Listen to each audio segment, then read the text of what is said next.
Thanks for joining us for your noon update. I'm Sharon Yu. This afternoon, several rivers in our area are either about to crest or waiting to hit major flood stage. On your screen right now, new videos from the Crow, St. Croix and Mississippi rivers. In some areas, the water has already gone over its banks, and other rivers in the state are in the same situation. And in St. Paul, there are a number of road and park closures because of that flooding. At the downtown St. Paul airport, crews have extended a flood wall because the airport is so close to the Mississippi. This afternoon, Ramsey County has declared a local flood emergency that allows them to request help from the state and federal governments for any problems all this flooding might cause.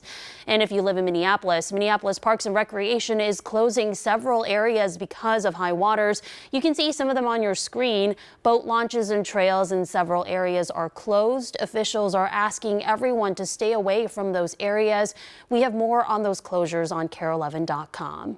And today's rain is likely not helping the situation, right, Ben? Yeah, absolutely. Not the best timing to see rain, but you know what? It could have rained a lot more here. I think we ended up with about 1/3 of an inch so far, at least around the Twin Cities, with higher amounts in the southeastern part of the state. As you mentioned, many rivers are about to crest, and more of the major ones, the Mississippi and St. Croix especially, are likely going to stay at that major flood stage through the weekend and through at least part of next week. Now, here's how much rainfall we've seen so far today. 0.3 inches at MSP, closer to an inch down by Rochester, where they woke up to some heavy thunderstorms. And guess what? We're not done with the rain just yet, but at least over the next few hours, things are just going to be mainly cloudy. As we head into the evening rush hour on points beyond, showers will move back into the area. And once again, overnight, we do expect some thunderstorms to roll through. Nothing severe, but you might be woken up to some loud rumbles of thunder overnight tonight. And as we head into Thursday, not all day rain, but these periods of showers will be moving through. And by the time we head into Thursday night and especially Friday,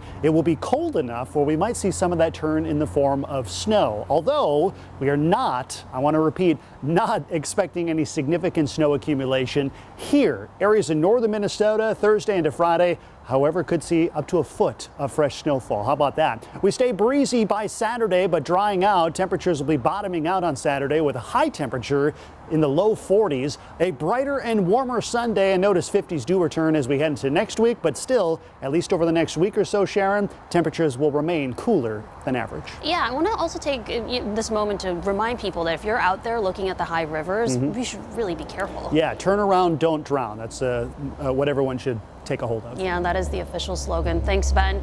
Right now, there will be more security staff in U of M residential halls after a body was found inside a classroom at Appleby Hall yesterday. Police say no foul play is suspected and the person has no ties to the university. The school says several buildings on campus allow public use from 8 to 5 on weekdays, but after this alarming discovery, parents are calling on the school to rethink its security plan.